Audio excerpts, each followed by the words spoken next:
અમદાવાદમાં સગીર સાથે સૃષ્ટિ વિરુદ્ધના કૃત્ય કેસમાં કાર્યવાહી। આરોપી નોમાન શબીર શેખને પોલીસે તાત્કાલિક ઝડપી લીધો। આરોપ છે કે આરોપી સગીરને લલચાવી મસ્જિદની અગાશી પર લઈ ગયો, જ્યાં સૃષ્ટિ વિરુદ્ધનું કૃત્ય આચર્યું। આરોપી અને સગીર મસ્જિદમાંથી બહાર નીકળતા હોવાના પણ સીસીટીવી સહિતના પુરાવા મળ્યા છે।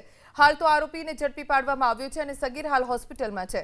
આ પ્રકારના ગુનાઓ અટકાવવા માટે શાળા કોલેજ અને ધાર્મિક સંગઠનની ઓફિસમાં પોલીસ અવેરનેસ કાર્યક્રમ ચલાવશે। સાથે મસ્જિદ, મદ્રેસા અને શાળાઓના પાર્કિંગ, અગાશી સહિતની અવાવરૂ જગ્યાઓ પર સીસીટીવી લગાડવા પણ સૂચના આપી છે।